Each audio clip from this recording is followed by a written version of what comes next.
In Operation Black Hawk Down, US forces were trapped in crossfire, killing thousands of enemies at a cost of 19 killed. It was the biggest setback to US military operation overseas since the Gulf War. Years later, in the mountains of Afghanistan, a tragedy caused by Shepherd also killed 19 soldiers. The tragedy is Operation Railway. Later, the only survivor wrote a book about the experience, and it was also adapted into a movie, but the story is inevitably exaggerated and inaccurate.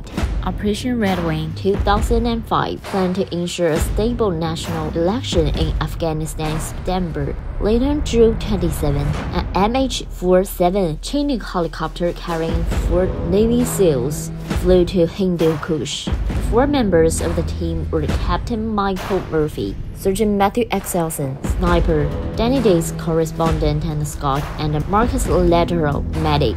Their mission was to land on the southern of Satanlosar and travel over the mountain. High in the air, AC-130 attack aircraft were monitoring the battlefield, but before the helicopter landed, the 130 air gunship returned for mechanical problems. The operation should have been aborted in that situation, but the commander underestimated its impact and decided to continue.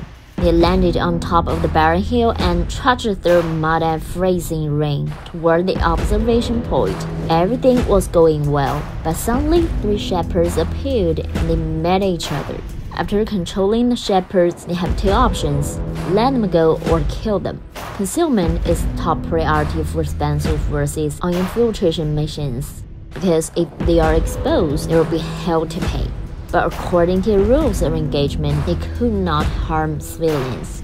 If when advice and instructions were most needed, the radio could not reach the base. They decided to vote on it. The result was that one abstained, one claimed to kill, and the other 2 decided to release. Marcus mentions the voting incident in his book, but not a word in his official report.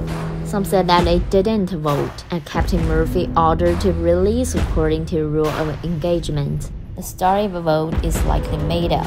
Immediately afterwards, the SEALs were ambushed by the Taliban.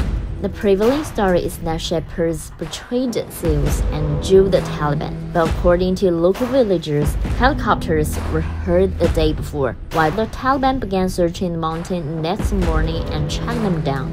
After a short and intense firefight, the cliff up was occupied by the enemy, and their firepower was pinned down, so they had to retreat down and roll off the cliff. According to Marcus, Murphy and he rode down first. They jumped into a play-wooded area on the hillside.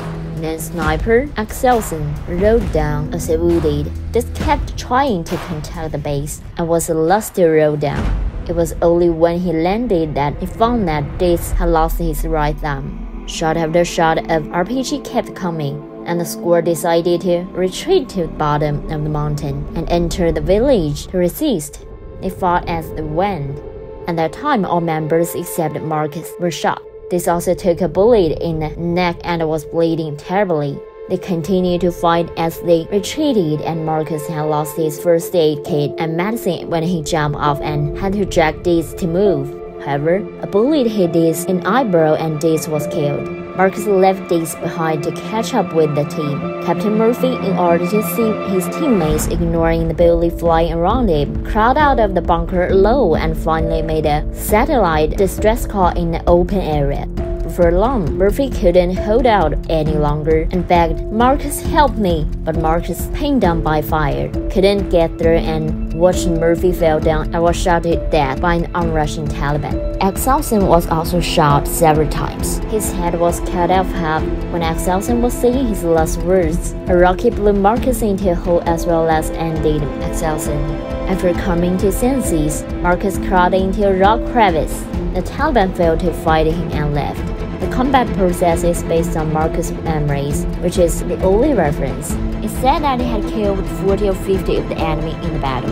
However, the truth may not be the case. The number of Taliban attacks given by various parties ranged from 8 to 150. The most credible figure given in the Marine Corps Gazette is 8 to 10, which is concluded by combining videos released by Taliban, statements by local villagers, and the general size of local guerrilla forces. The Taliban death toll, on the other hand, was none. Actually, the shootout was over in no time. Hours after learning of ambush on the SEALs, the U.S. military sent helicopters to support them. One of the Chinook helicopters, while preparing to land, was hit by an RPG, killing all 16 people on board. The accompanying one had to withdraw. Marcus, the only survivor, met his rescuer, Glub, on the third day of the operation after a night of escape. He arrived at the village of Pashtuns. The villagers protected Marcus and said a note to the U.S. base for him, which read, "This man has offered me shelter and food. Please do your best to help him." Operation Red Wing ended in failure. The U.S. military then launched a frenzied retaliatory campaign, launching 150 sorties, heavy air strikes against the district of Khulna. The target leader, Ahmad Shah, was badly hurt and fled to Pakistan. The above is Operation Red Wing. We restored based on official reports, survivors' memories, and Taliban's battlefield videos. We try to be as close to the fact as possible, but don't guarantee 100% accuracy. Why did Operation Red Wing fail? First, the Taliban squads were divided into 3 to 4 groups, each equipped with AK-47s, HK machine gun, RPGs, and even mortars for both coordination and firepower advantages. The SEALs were on a covert reconnaissance mission and were now fully prepared for a possible firefight. They carried rifles and wore paratrooper helmets only. On a complex battlefield, victory is not achieved by accurate shooting alone. Firepower is the key.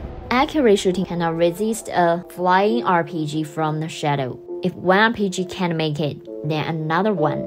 With such a disparity in fire equipment between them, even the elite SEALs were doomed.